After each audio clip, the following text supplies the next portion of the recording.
What's up, North Nation? Welcome to another edition of Quarantine KNET. I'm Jack Kankowitz. Your KNET news starts now. Coronavirus pandemic. Coronavirus. The virus. The coronavirus. And the COVID-19 virus. And could be the worst of the coronavirus outbreak in the days ahead.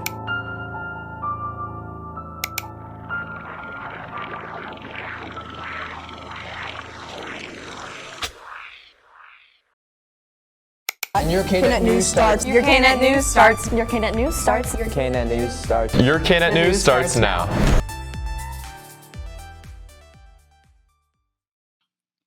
In these times, it can be really hard to find things to do. One idea is to bake. Here's a video about making a specific delicious delicacy. Alright, so the ingredients you'll need is a mug, a spoon, something to mix it with, preferably a spoon, measuring spoons, specifically a tablespoon, a fourth a teaspoon, and an eighth a teaspoon, some kind of salt, baking powder, an egg, butter, which you'll need to melt, so you probably have a bowl too,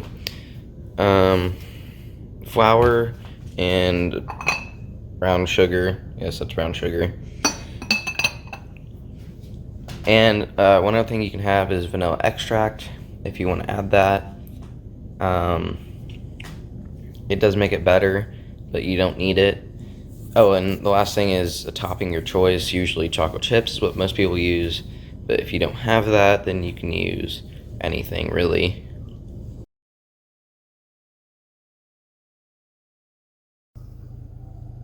The next step you're going to need to do is add a tablespoon of melted butter. Also, if you're adding vanilla extract, this is where you would add it. It'd be a fourth teaspoon of vanilla extract if you're going to add it. Alright, so for this part, you're going to be adding 1.5 tablespoons of brown sugar. So this is 1 tablespoon. And that's half a tablespoon. So you got the brown sugar. Close that up. Put it to the side. And then you're going to need an eighth tablespoon of salt. I only have a fourth tablespoon measuring spoons. So what I'm going to do is put only half of it. Fill half of it.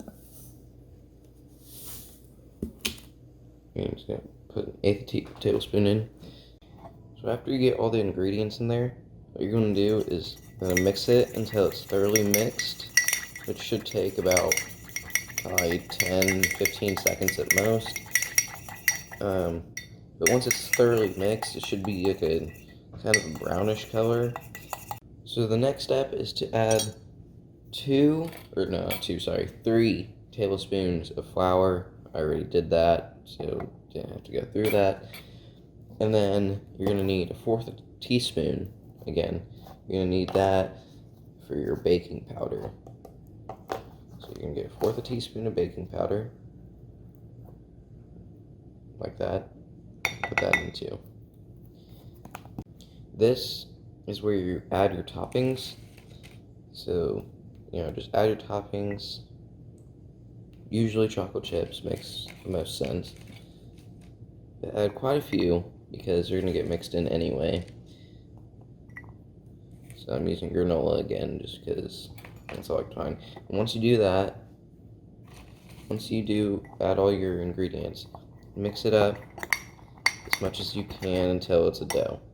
Okay, once your dough is done, it should kind of look something like that. It shouldn't be runny or anything. If it is a little bit runny, for some reason, you can always add a little bit more flour, but don't add too much because then it'll go over it.